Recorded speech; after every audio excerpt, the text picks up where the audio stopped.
போன வீடியோவில் நம்ம உடல் பற்றி சொல்லியிருந்தோம் இல்லையா? இந்த வீடியோவில் வந்து நம்ம மனதை பற்றி பார்க்கலாம்.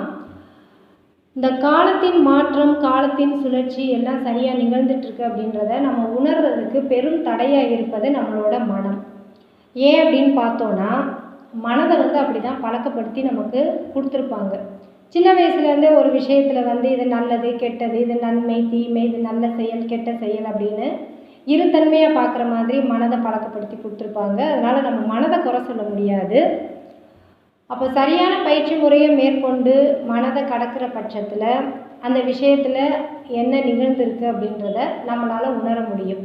அது உணர்றதுக்கு முன்னாடி தான் நம்ம அந்த விஷயத்தை இருத்தன்மையாக பார்த்து நம்மளோட உணர்வுகளை வந்து கோபமாகவோ, வெறுப்பாகவோ, கவலையாகவோ, கண்ணீராகவோ, சந்தோஷமாகவோ நம்ம வெளிப்படுத்தியிருப்போம். மனதை கடந்து அங்கே என்ன நிகழ்ந்தது அப்படின்ற உணர்கிற பட்சத்தில் நம்மளோட உணர்வு வந்து ஒரு புன்னகை, மகிழ்ச்சியாக வெளிப்படும்.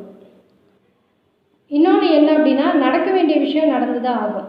அதில் எந்த மாற்றமும் இல்லை. ஒருத்தரை திட்டணும்னு நினச்சிருந்தாலோ, ஒருத்தர் உற்சாகப்படுத்தணும்னு நினச்சிருந்தாலோ, ஒருத்தர் பிரார்த்தனை மூலமாக நமக்கு இது வேணும் அது வேணும்னு கேட்டு அது நடக்கணும்னு இருந்தாலோ அதையெல்லாம் நடந்து தான் ஆகும்.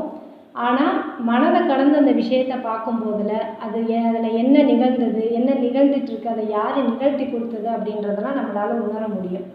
அது வந்து நமக்குள்ள ஒரு வித மகிழ்ச்சி அலையை வந்து உருவாக்கி கொடுக்கும்.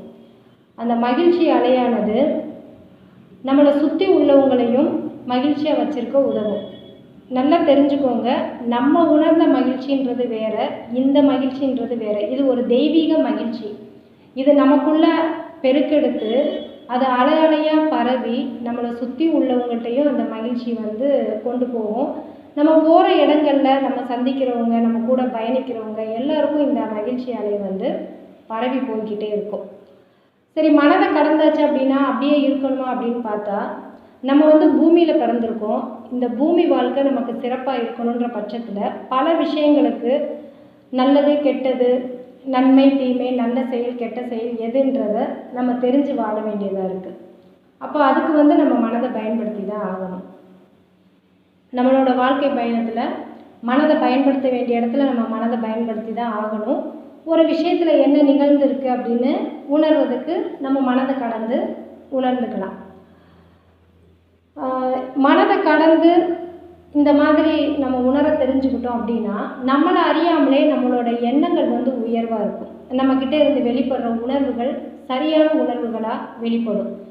ஏற்கனவே அந்த தெய்வீக மகிழ்ச்சி நமக்குள்ளே பெருக்கெடுத்து இருக்குது. உயர்வான எண்ணங்கள், அப்புறம் சரியான உணர்வுகள் வெளிப்படுது அப்படின்ற பட்சத்தில் நம்மளை சுற்றி உள்ளவங்களும் அந்த மகிழ்ச்சி அலையை பரவி எப்போவும் மகிழ்ச்சியாகவும் நல்ல உயர்ந்த எண்ணங்களை எண்ணி சரியான உணர்வுகளை வெளிப்படுத்தி அவங்க வாழ்க்கை முறையும் சிறப்பாக இருக்கும். ஒரு உதாரணம் சொல்லிட்டு நான் அதோட முடிக்கிறேன். அது என்ன உதாரணம் அப்படின்னா, முன்னெல்லாம் சொல்லியிருப்பாங்க இல்லையா, ஒரு பெண் வந்து கல்வி கற்றுக்கிட்டாங்க அப்படின்னா ஒட்டுமொத்த சமுதாயமே கற்றுக்கிட்ட மாதிரி அப்படின்னு சொல்லுவாங்க இல்லையா. பெண் அப்படின்னாலே நமக்கு வந்து உடல் வடிவில் இருக்கிற அந்த பெண் பற்றி தான் நமக்கு தெரியும். அதை தாண்டி ஒவ்வொருத்தருக்குள்ளேயும் சக்தியாக இருக்கிறது பெண். அப்போ ஒரு சக்தி வந்து இதை உணர்ந்துக்கிட்டாலே அது போகிற இடத்துலலாம் மற்றவங்களுக்குள்ளேயே அந்த சக்தி தானே இருக்குது. அப்போ இது வந்து அந்த விஷயத்தை வந்து ஈர்த்துக்கிறது. இதில் ஒன்று நல்லா தெரிஞ்சுக்கணும், அது ஈர்க்கிறனால அது நம்மக்கிட்ட வந்து குறைஞ்சி போயிடாது. நம்ம வந்து சரியான விஷயத்தை உணர்ந்துருக்குறோம், இறைவனோட நம்ம வந்து தொடர்பில் இருக்கிறோம் அப்படின்ற பட்சத்தில் நம்ம மூலமாக அது பரவி போய்கிட்டே இருக்குது அப்படின்னா நமக்குள்ளே அது ஊற்றெடுத்து பெருகிட்டே தான் இருக்கும்.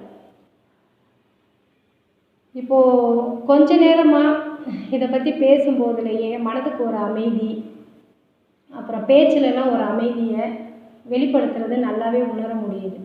கொஞ்ச நேரம் அந்த இறைவனை பற்றி பேசுனதுக்கே இந்த அளவுக்கு நம்ம பேச்சில் மனதில் மாற்றம் இருக்குது அப்படின்னா நம்ம வாழ்க்கையில் நம்ம அன்றாட கடமைகளோட நம்ம இறைவனுக்காக கொஞ்சம் நேரம் ஒதுக்குற பட்சத்தில் நம்ம வாழ்க்கை முறை இன்னும் எவ்வளோ சிறப்பாக இருக்கும் அப்படின்றத உணர்ந்து பாருங்கள். நன்றி.